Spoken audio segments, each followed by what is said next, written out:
Si tu veux améliorer tes performances sportives grâce au repas autour de tes séances et ça avec des astuces simples à mettre en place, je t'invite à cliquer sur le premier lien dans la description pour télécharger le guide gratuit à ce propos et sinon on démarre tout de suite l'épisode.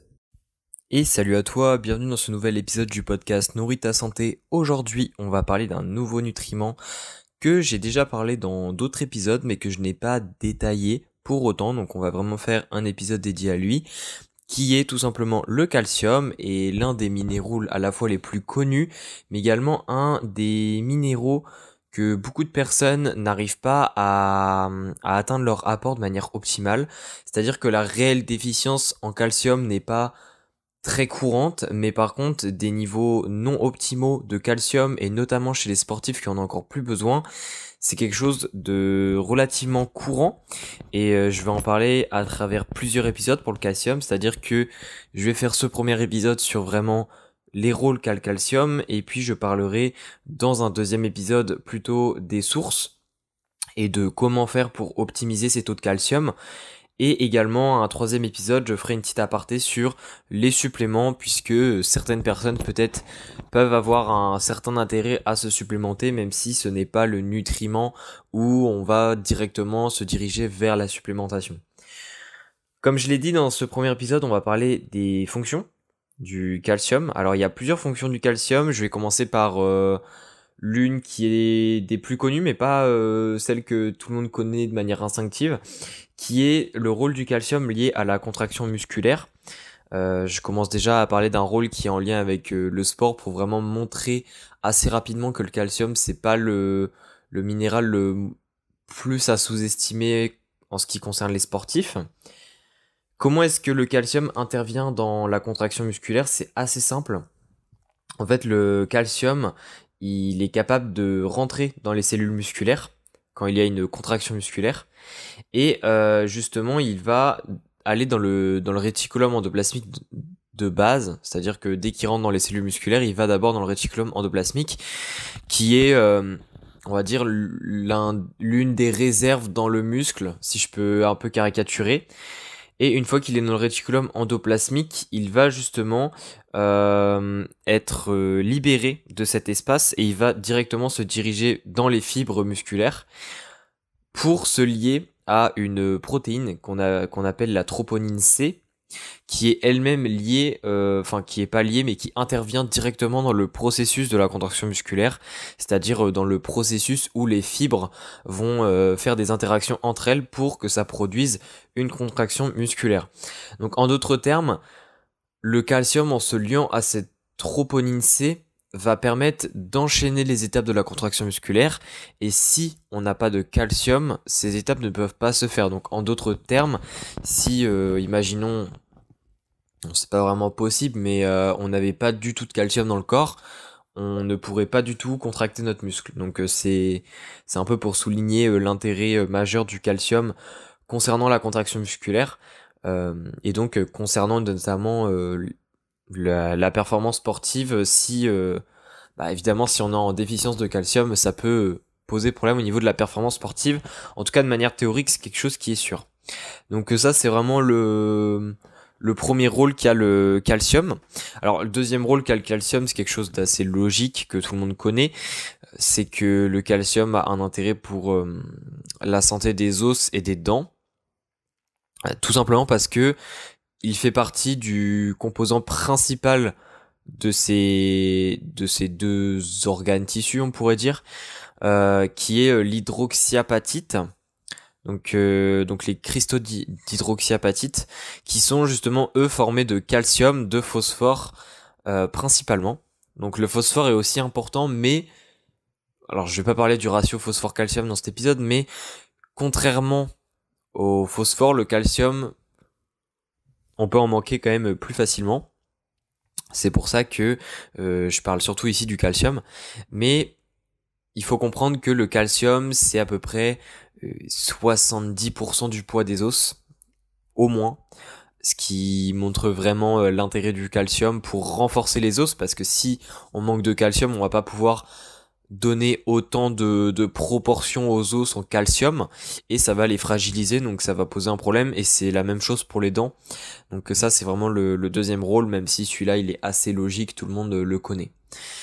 Ensuite il y en a un autre, c'est que le calcium intervient dans la cascade de coagulation, donc il n'est pas, on va dire, il n'intervient pas autant que la vitamine K intervient dans tout ce qui est coagulation. D'ailleurs, j'ai déjà fait des épisodes détaillés sur la vitamine K si ça t'intéresse. T'as juste à chercher vitamine K nourrit ta santé et tu devrais trouver. Mais le calcium a quand même des rôles en se liant aux phospholipides pour justement augmenter la surface d'assemblage des facteurs de coagulation, donc des différents facteurs de coagulation. En d'autres termes, le calcium c'est un petit peu une assistance pour aider les différents facteurs de coagulation à se mettre en place et pour que ça puisse optimiser le fonctionnement de cette cascade. C'est un petit peu ça l'idée. Il y a un autre rôle, c'est également lié au système nerveux et que le calcium a un rôle dans la transmission nerveuse. Donc faut savoir que le calcium en fait c'est un des minéraux qui est dans les synapses. Donc les synapses c'est on va dire les extensions des neurones qui permettent justement de transmettre des messages nerveux entre les synapses et qui permet d'ordonner en fait au corps un petit peu tout, hein. Ça peut être aussi bien la contraction musculaire, le relâchement musculaire, augmenter la fréquence cardiaque, bref plein de choses qui sont notamment liées évidemment à la performance sportive. Et justement le calcium lui joue un rôle là-dedans et il est notamment lié à la fonction des récepteurs NMDA qu'on appelle. Donc en fait le calcium rentre dans ces récepteurs NMDA. Enfin, il est lié au récepteur NMDA et ça permet c'est lié aux synapses encore une fois, mais ça permet de fortifier les liaisons synaptiques en quelque sorte.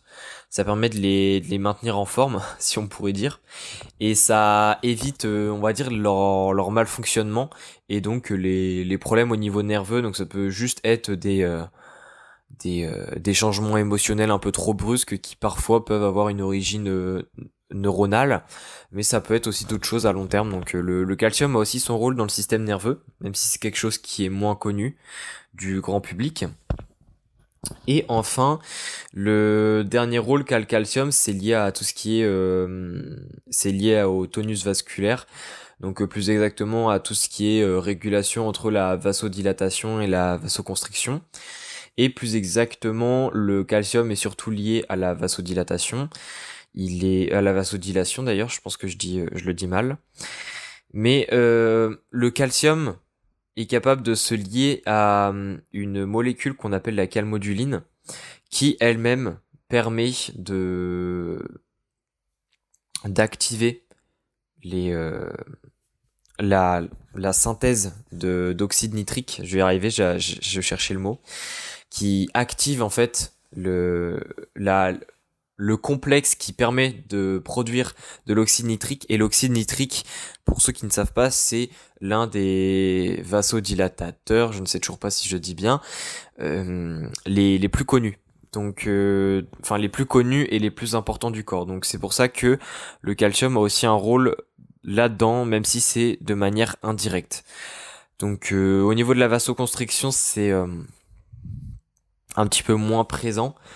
Il joue un petit peu un rôle lié à tout ce qui est son rôle dans la contraction musculaire, et vu qu'il joue un rôle dans la contraction musculaire, ça peut mener à une vasoconstriction, mais ça reste beaucoup moins direct comme rôle, on va dire, que le rôle lié à l'oxyde nitrique qu'on vient de voir.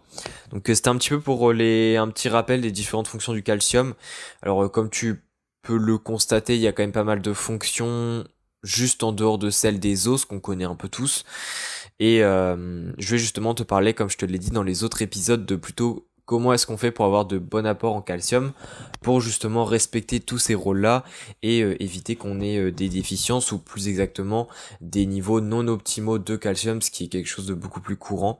Donc reste connecté, les prochains épisodes arrivent très prochainement et on se dit à très vite.